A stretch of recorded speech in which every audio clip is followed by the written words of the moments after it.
What's up, everybody? Welcome to another episode of Thunder Sports Pod with JT. The Stache, baby. Week. We keep coming. Yes, sir. So we're gonna start off today with the agenda of college football Week 6 thoughts. What do you think about it all? I don't know what to tell you, JT. This season's been so crazy. We've seen so many good teams just barely squeaking past some of these no-name schools.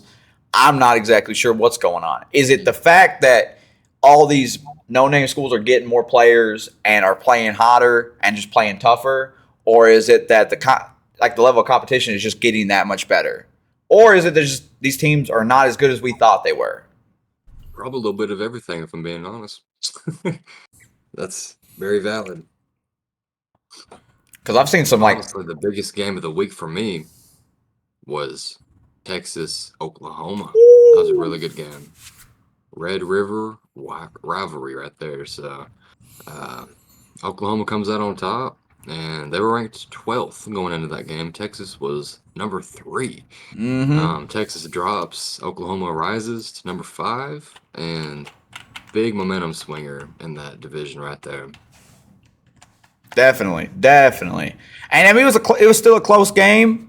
It was a 4-point game. Oklahoma. I saw a quote for him before that game, and I just loved it. It says Oklahoma football only fear one thing, and that's God. And the only thing the Texas Longhorns fear is Oklahoma football. Oh man, the horns are down. So, man, I don't know. I was thinking Texas was going to have a really good team this year. They looked solid versus Alabama. They still could have a really good team, but we'll see. It's almost to the midway point of college football. That's crazy to think about, honestly. It just seems like it started like last week. Yeah, it seemed like it just started. But another really good game I watched personally was LSU Missouri. It was going back and forth until LSU kind of pulled away late. Classic SEC game, and then another close one, surprisingly, was Alabama versus Texas A&M. 26-20. Bama was constantly shooting themselves in the foot.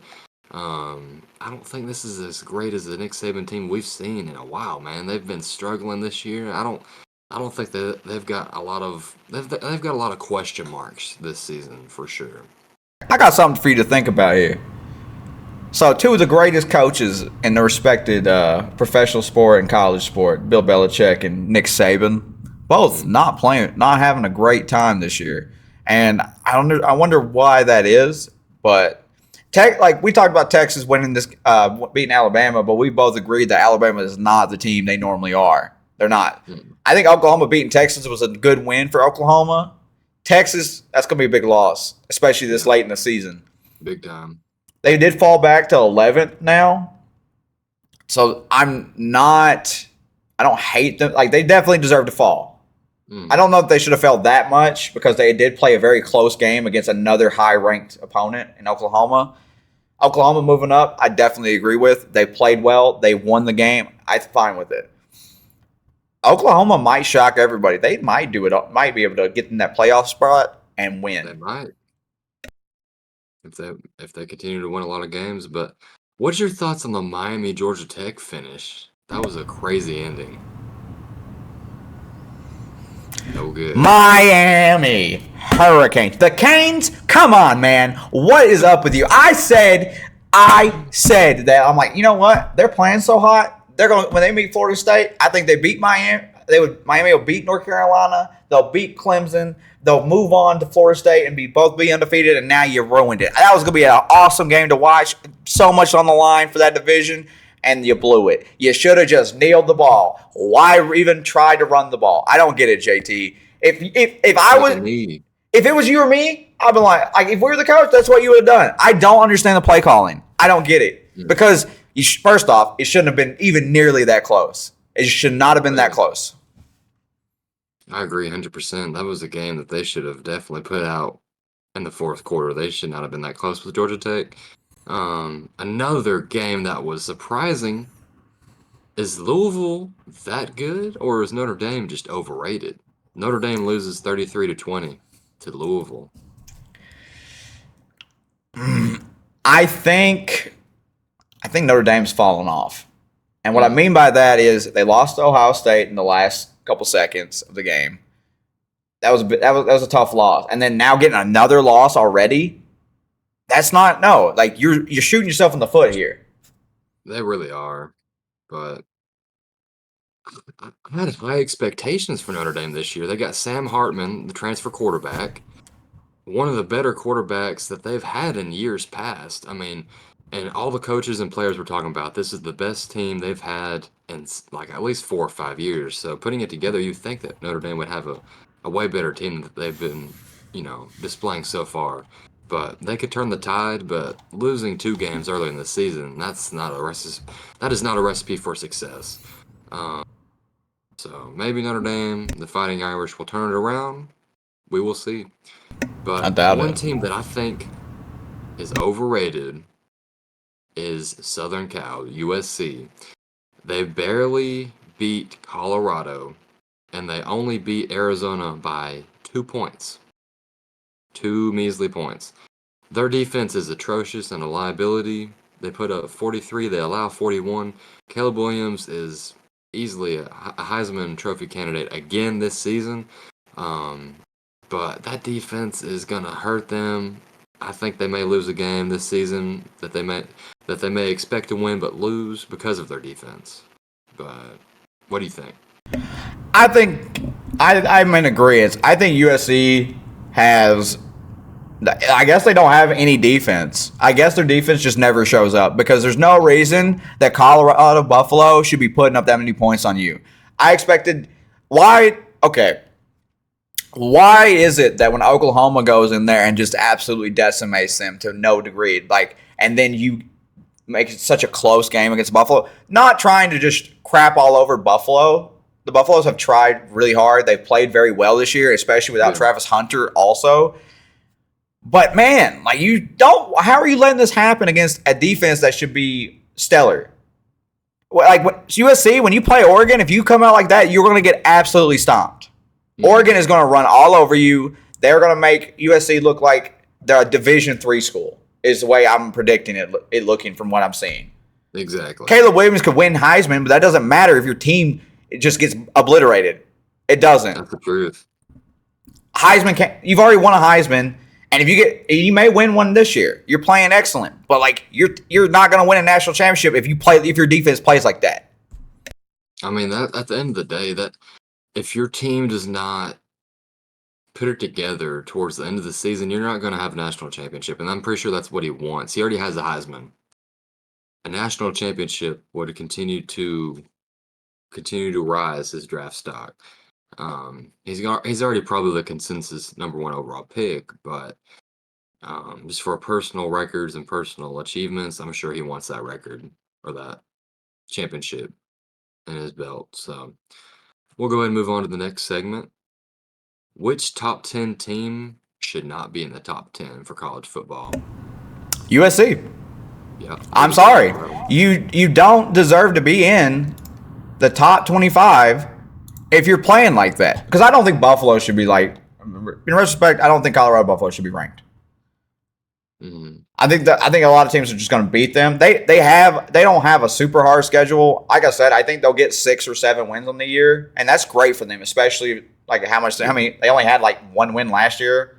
So it's going to be great, and I think Primetime is doing a fantastic job. I think Deion Sanders is a good coach. I think he just excels at anything that he chooses to do. Mm-hmm. But USC, no, I would probably take. Even though they've got a loss, I'd probably take Bama over them. I think Bama would crap all over them right now. The way their defense is nothing. So I would take USC out, and I'd probably put Alabama in, even though they've got a loss to Texas, because Texas is still a good team. Even though they lost to Oklahoma, Texas is still a good team. And I think Alabama losing like they did, it wasn't a huge blowout. They didn't get killed by the Texas. It was close. Yeah. So I would put Alabama at 10 and take USC out. That's a really good take. I would agree with that 100%. I think that USC is overrated. Their offense is one of the best in the entirety of college football, but their defense is going to lose them a game or two this year because of how bad they are. So they've been cutting it so close to the point where they're going to get torched and burnt by the fire eventually. So I would move Bama into the top 10 and kick out of USC. I'm in agreement with you on that. That's a good point right there. I'm calling it right now. I think Oregon beats USC by at least 2 scores, if not I 3. was I was about to bring up Oregon. I think Oregon is going to make some noise this year, everybody. They've got a really good team. They're going to right here, you heard it first between JT and the Stache. They're going to beat USC this year. Bo Nix has been playing really good football. Their defense is putting it together. Oregon Ducks, they're going to have a good team this season. But I just think that, and I think that if, depending on how many games Caleb Williams loses this year, I think will affect his draft a little bit. And even if he decides to go and doesn't decide, hey, I'm going to stay in college for another year and try. Because if he wins a national title this year, what else do you have left to prove? I mean, really, if you win another Heisman, that's 2, and a national title, you can stay in college. But I think there's going to be you're risking something. I don't know. I just have this bad feeling if he stays, something's going to happen. Kind of sense. I don't like it. He said he wants to be the greatest college player of all time.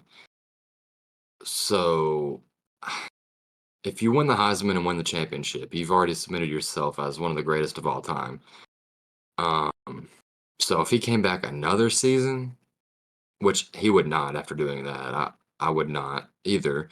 But just saying he did, the chance of injury and him just his stock and devaluing his play, like let's say he has a bad season next year, his stock would go down so much, and you just got to go while you're riding the high horse. So, and I have an issue with him, like saying he's going to stay depending on who the draft pick. I get it to an extent, but he's trying. Like, if you're going to be the kind of guy that's going to say, "I'm not going to play for that team," a couple people have done that over the years. Eli Manning being one of them, saying, "I'm not going to play for y'all.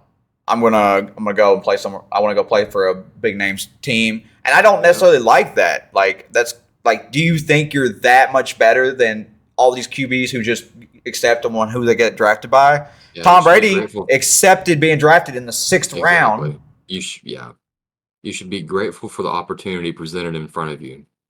You should. And if he's number 1 pick, he's going to make more money than he is going to be in college. I'm sorry. Exactly.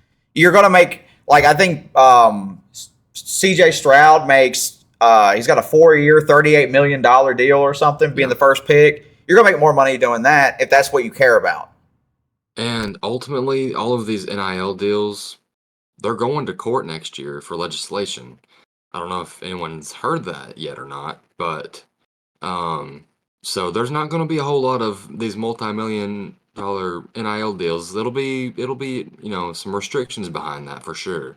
That's going to be a lot less because I feel like that's going to really question the validity of college athletics if they continue to go up without any sort of restriction.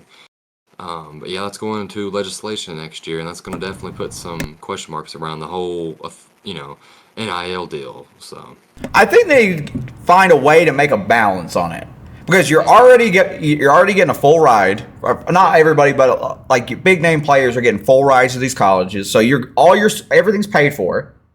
I do think they earned representation because they bring a lot of money too, especially in the college football world. They bring a lot of money. I think they should make money. I'm not sitting here saying they shouldn't get paid. I've thought for years that they deserve to make money because the school makes so much money off of you. Yeah. I don't know how to find a balance on that necessarily. I think there should be a limit on how much you can make, and then you can base it off of that. Yeah. There should be a money restriction amount. I think that you should be able to make money off your jersey sales and autograph. I mean, that should be pretty much it. I'm fine with sponsorships to a limit. Sponsorships too. I mean, that's cool. General Booty which is his actual name, got a boxer brief deal, and I thought it was hilarious that he got that, but he basically got it because of his name. But he's a good player too, and I don't know. Do you think that college players, because Caleb Williams is 21 years old, and he's making $2.6 million off NIL deals? I think that millions of dollars should be for the professional athletes personally, because that's what they are. They're professional athletes. Yeah, you're not necessarily you're a student athlete, and like I said, you get a full ride. I think give them $50 to $75K a year. I think that's solid. I think that is a great contract. Oh yeah, and if you do 4 years, that's more than most people make like most modern day people make in a year. Yeah. Did you hear what the Utah football team did for their 75 scholarship football athletes? No, I haven't. What did they do?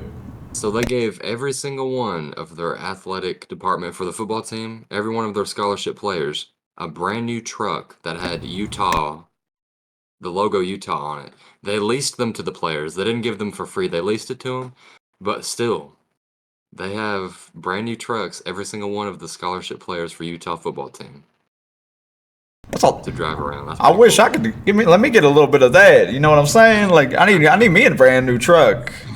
Yeah, really. Hey, Utah. I'm not even a Utah fan, but if you send me, you can lease me a truck. I'll drive it with the Utah logo around. Yeah, really. Salt Lake City. I move to Salt Lake if they get like, come on. hmm So we'll go ahead and move on to our next segment, everybody.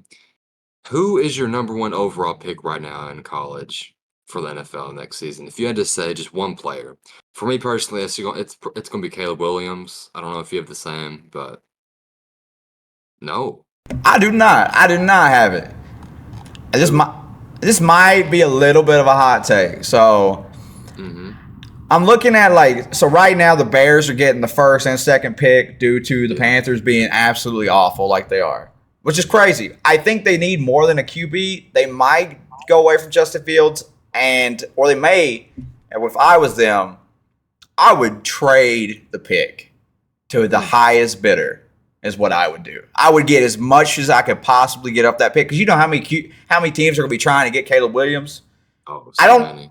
But even if that's the case, if the Bears take the pick, I don't know if they go with a QB, and that's if Caleb Williams decides to come out. So with him not wanting to come out necessarily, depending on who's drafting, I'm going to go with Bo Nix out of Oregon Ooh. as the number one pick. I think that he is actually, personally, the best QB in the draft. Caleb Williams, I'm not sold. Spicy take. I'm taking Bo Nix. I think he has the talent. He has the size. He looks really good.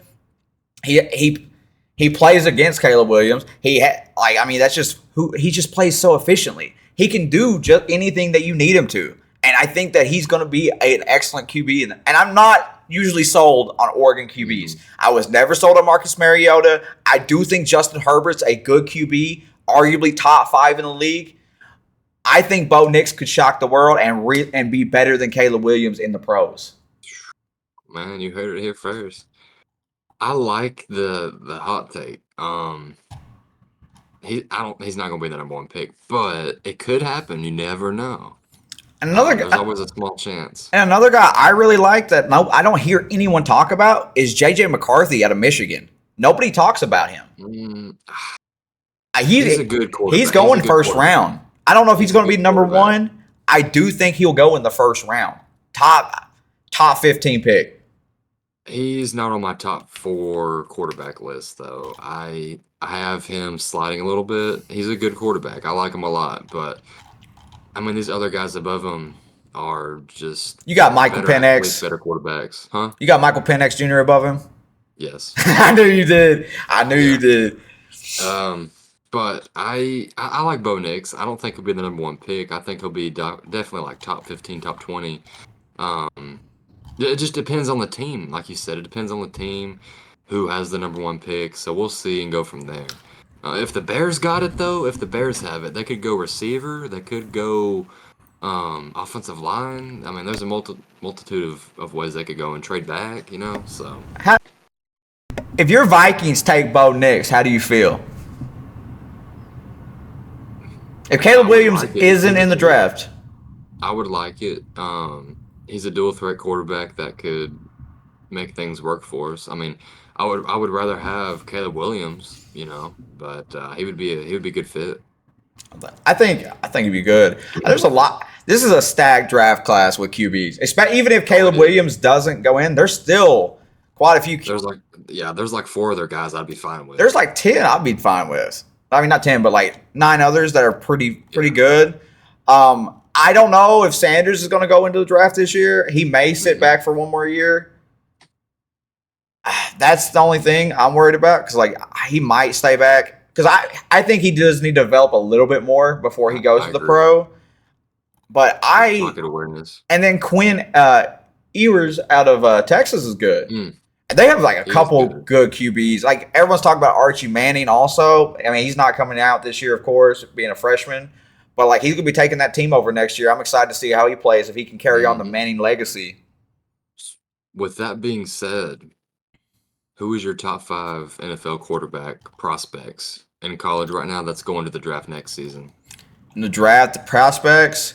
If Caleb Williams goes, I got him on the top 5. Yeah. I'm fine with that. Hmm. I'll take Michael Penix Jr., Bo Nix. I'm still going to stick with JJ McCarthy. I think he's going to shock some people. I think he'll be a good QB. I'm not necessarily sold on like I don't know how well he's going to do. I think he will be a good QB. And then my last pick, I'd probably go with Sam Hartman out of Notre Dame. Ooh, okay. I think he's good. I just don't see Sanders going. I just don't see him going. And like I said, I do think he should wait a year. Michael Penix Jr. could be an excellent QB too. And you've been high hopes on him all year. Like you've been like that's been your guy all year. You talked about. You've been a big Michael Penix Jr. guy. And He's been balling this year. what's the guy from Penn State you like too? Hmm. What's his name? I can't forget his name. What's that QB for Penn State? Penn State? Yeah. I know it was Sean Clifford. Penn State's been playing hot. But yeah, Penn State's been playing good. But I don't know, man. For my top 5 for the upcoming NFL draft, it's pretty easy. Of course, Caleb Williams is gonna be the number 1 on many boards. Let's see. Allard is the quarterback for Penn State, so Okay, that's who. Okay, because yeah. he's another one. I don't Drew know. Allard. Yeah, Drew Allard. I thought he was playing pretty hot too. I just think it's a very big QB draft. I heard Colin Cowherd say like on his podcast talking about how there's so many good QBs that could be franchise QBs, and I'm thinking about like with Caleb Williams. Caleb Williams stated he only wanted to play for 4 teams. Dallas Cowboys have a QB as of right now, Dak Prescott. The 49ers are not getting rid of Brock Purdy. I don't think they would trade him away for Caleb Williams. Plus, I think they're winning the Super Bowl, so they'll have the last pick in the draft anyways. The Giants have just signed Danny Dimes. Even if you wanted Caleb Williams, are you just going to let Danny Dimes sit on the bench? And because I don't know anybody who's going to take him. Money. They paid him $40 million. Like, what was it, $40 million a year right now? Yeah. They have to use him because you gave him all that money. And then he wants to go to the Vikings. The Vikings with Kirk Cousins went out, not one out, but being a free agent at the end of the year, I could see them letting him go and drafting Caleb Williams if they can get the pick. You're going to have to trade probably to get it. That's the thing you have to worry about, trying to get that pick. That's the biggest thing. For my top 5 though, for the NFL quarterbacks coming into the draft next season, I've got Caleb Williams at 1. Number 2, I've got Michael Penix Jr. Number 3, I've got Bo Nix. Number 4, I've got Drake May. And number 5, I've got Jordan Travis. And Jordan Travis. There's a couple of honorable mentions. I didn't include Shedeur Sanders because I think he's coming back next year. Quentin Ewers, honorable mention from Texas, and Joe Milton from Tennessee, honorable mention. I think he's more of an athletic potential kind of guy. He's not going to be immediate starter in the NFL. I think he'll take some time to develop.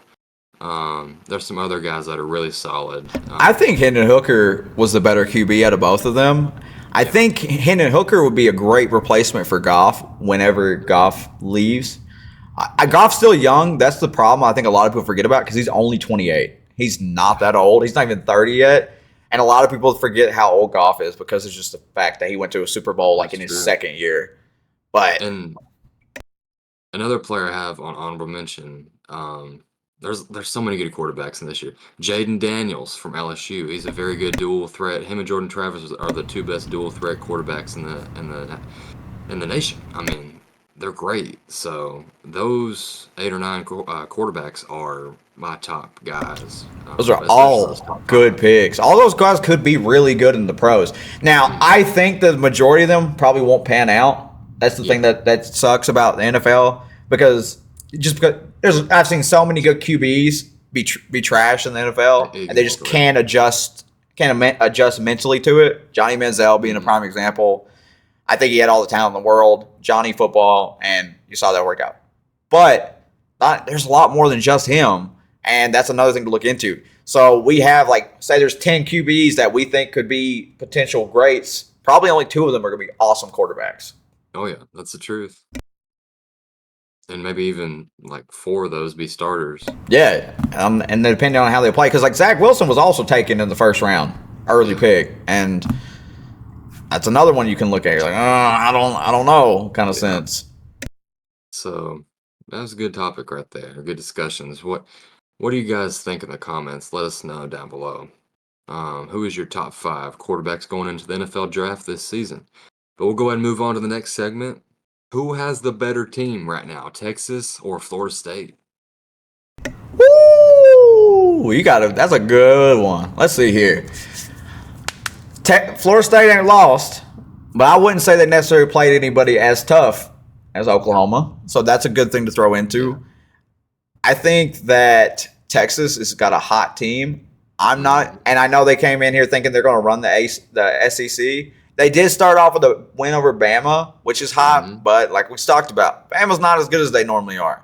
If Bama beat like Alabama from 2 years ago, I could look at it a little better if Texas beat them and Yeah. like, whoa, Oh you yeah. beat them. I'm going to say right now, I think Florida State still got the better team. They still Mm, haven't got a loss, but that could change at any week, especially with how college football's been this year. that's very true. I'm gonna have to disagree with you on this one. I think that I think that it's very close either way you look at it, but I think that Texas and their firepower on offense separates them from FSU. I mean, Jordan Travis is a great quarterback, but I mean that Alabama win was impressive, and currently FSU's been struggling the last 2 weeks to barely get some W's. But I will say this: I think that Florida State will make the college football playoff. I think they go undefeated. I think Texas will not make it just because of that Oklahoma loss. But right now, I think I think they do have the better team. I think they do have the better team overall right now. That might, we'll have to see. I mean, still got a little bit of college football left. I know Oh that yeah. I'm excited for it. The college playoffs, I really wish they would have updated the playoff system this year to like the 12 Hmm. team that they've talked about, or is it the 18? Either way, like we have so many good teams this year, that playoff should be a little bigger. I agree, I'm excited for next especially year. this season. Yeah. This Oh season, yeah. we need it Yeah, because we need it. We we really need it, do because there's so many hot teams right now, and there's dude. still I think only one team in the top 10 has a loss. Mm. Everyone else is undefeated. Everybody, let us know. Do you like the 4 playoff format, the 14 playoff format better, or do you like the idea of next year's 12 team playoff format? I like the 12 team. I I do really too. do. I think you give a But lot more people a lot more shots. yeah, I agree. But I will say this about the 4 team playoff. On Selection Sunday, it's really cool to see like the teams that make it versus the teams that get left off, you know? Like the past 4 or 5 years they've been doing that. But I don't know. It'll be cool to see what they do next year with the playoff, and see how it works precisely. But we'll go ahead and move on to the next debate here. Can Ole Miss shock some people this season after a great win versus LSU 2 weeks ago? I think I think Ole Miss is a little underrated. I think they're better than most people give them credit for. I Mm, I think they're good. I think they should have beat Bama. I think they had to drop the ball on it. They should have won that game. And yeah, Alabama should be sitting there with 2 losses, which is kind of crazy to think about. yeah, this early. Definitely, and this early. So I think they're about where they need to be at the moment. Mm, They're 13th right now. They played Alabama very very close. North Carolina is ahead of them. North Carolina hasn't impressed me that much this year. That's the yeah, thing about North Carolina. And you were talking about Drake May. I don't know if they're that good or they're just getting kind of lucky right now. Because like I have no hate for North Carolina, I just don't necessarily Yeah. think they're that good. I I still feel you on think that. after Miami lost, I still think Miami beats them. I mean, it would be a close game. It'd go either way. I mean, it just depends on the home field advantage, probably. Drake, I think Ole Miss is better than North Carolina. Oh yeah, I would So agree I with would that. move them up. I would say they're on par with Alabama, even though they lost. I still think they're kind of better. Yeah. It's one of those Um, games that just kind of got away from them. I think that Ole Miss will continue to have a good year. I mean, yeah, that Bama game was ugly. They should have won that game, but they've got a great freshman running back, and Jackson Dart at quarterback. So they've got the firepower on offense to shock some people this year. Um, so I don't know. I think that they'll continue to string off a lot of W's and possibly even win that SEC West over Alabama. If Alabama loses another game and Ole Miss wins out, they'll be sitting right there at it. So it'll be interesting to see how that division plays out at the end of the year. I mean, definitely. Like, I'm looking at their schedule. The only loss they have is to Alabama on the year. They've Mm, got Auburn, Vanderbilt, Texas A&M. I think they win all three of those games. Then they play Georgia. I think they will play Georgia tough. I think yeah, Georgia still squeaks out and gets the dub because they've done that all year, kind of. yeah, And then they play UL Monroe and Mississippi State, mm, and they win those. So like, I'm only looking at they're going to finish with only 2 losses, is what it looks like to me. that's not bad. No, you still played high. You're probably going to finish after some of these teams lose, probably top 10. I think you still missed the playoffs Yeah, because if they had beaten Alabama, I think they had a shot at the playoffs. true. I mean, Georgia still being so late would hurt if they lost, but like I said, I think it'd be close. I think they have a shot at beating Georgia, especially with how they've been playing. They're the number Mm, one team in the country, but I don't think they're that. I don't think they are. They're ranked that yeah, way, but I don't think they're the best. I mean, everybody's kind of on an even playing field this year for the most part. There's not as much like top dog in the league this year. Also, what about Michigan? They're kind of like getting slept on recently. No one's really talking about them. Trust me, I know. Well, I've told you, I think Michigan's the best team in football right now. In college we'll football, see. I think They've got a Michigan's the good team. best. And they have a great team. They actually play people who are good most of the time. Yeah, I don't know. I think Michigan's being slept on for sure. I think that they are the best team in football, even though people mm, aren't ranking them that high. Like they're ranked second. I think they're better than Georgia right now. Like maybe we'll just have to wait for the playoffs. And Michigan plays Ohio State this year too in that yeah. rivalry. So Michigan will beat them. I think so. Yeah, I think Ohio State's a good team. I think just yeah. Michigan is just better. So right now, if I have to give you a prediction for the playoffs for the 4 teams, I'm looking Georgia, Michigan, Florida State, Oklahoma. That's a good one. I like it. I think Michigan beats Ohio State and knocks them out of the playoff running. Florida State will move up. Oklahoma will move up, and then that'll be your Mm, 4. Penn State's going to miss it by 1. I like that. I would have the same list except for maybe Oregon over Oklahoma. Ooh, okay. Yeah, I like that though. It's I really good. like it. Oregon could move up. My only issue is if Michigan and Ohio State play a really close game and Michigan wins, I think Ohio State will fall some, but I don't think they'll fall far enough. Mm. Uh, Oregon could move up, especially if they get a dominating win over USC, which Well, I predicted, like we predicted. especially, yeah, if they beat Washington handily with Michael Penix Jr., who is Washington's quarterback, um, they'll have a strong case for being up there. Definitely. Michigan, if they blow out Ohio State, I think they'll get moved up to 1. Hmm. So I mean, in retrospect, if you think about it, we could get that. Oklahoma and Oregon could be fighting for that last spot. I think Florida Will State's be. just not going to lose. Even if they keep playing these close games, they might get exposed in the playoffs. But I just Hmm. don't see them not making the playoffs right now. Yeah. So yeah, Oregon could make it. They gotta beat the brakes off of USC. I think that's a Oh big yeah. thing. And if they beat them and Washington this year, if they do beat those, if they win both those games, they're in the playoffs. Yeah, that is true. I'll tell you this though. One team that is not even close to sniffing the playoffs that was once at the top of the college football realm, Clemson. They're nowhere near. Nah, are they even ranked right now? No. Wow, Clemson, what happened? Clem, Clemson. I don't know what that. What's I mean, you got Duke ranked and Clemson's not. That's crazy for the Yeah, ACC. that's wild, man. But college football for you, everybody. Well, we'll go ahead and go to our last segment of the day. Which quarterback are you taking right now in college football? Michael Penix Jr. or Jordan Travis? Woo! Oh, Michael Penix Jr. or Jordan Travis.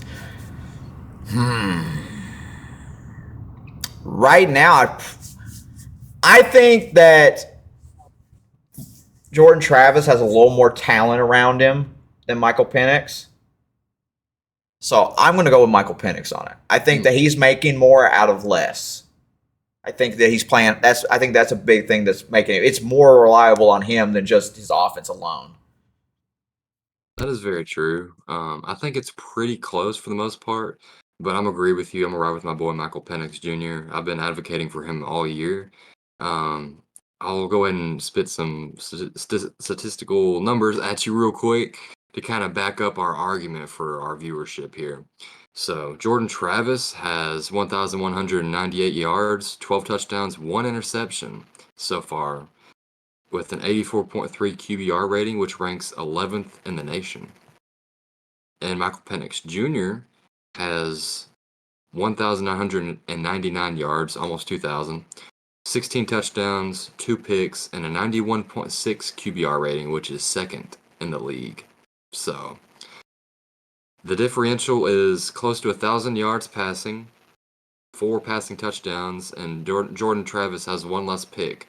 But on the running game though, Jordan Travis has 2 touchdowns and almost 200 yards compared to Michael Penix hardly has anything. He has like 30 yards rushing and 0 touchdowns. So when it comes down to it, the numbers are pretty similar besides passing yards, but I think Michael Penix Jr. has been having a great year. My number two quarterback in college football, I'm going with Michael Penix as the better quarterback.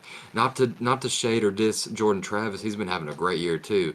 I love both quarterbacks, but give me Penix Jr.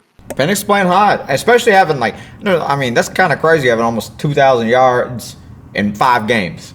Yeah, Like that's kind of nuts. Like to really think about because like I mean, if you look, I know it's different, but like if you look at the pros, nobody's got 2,000 yards in the pros. CJ Stroud's got his third overall as a rookie, but I mean that's nuts. That's nuts to have 2,000 yards already in 5 games. it is. It's pretty crazy. We'll see after this week, see who is on top of our rankings, but that is it, everybody, for today's episode. So thank you for tuning in and watching. Leave a like, follow, subscribe if you haven't already. Let us know what you thought about the episode. Any changes or any suggestions? Feel free to let us know in the comments. But check out our TikTok handle, Thunder Sports Pod, same as here. So it's been a pleasure. It's been JT and The Stache, baby. We out. Till next week.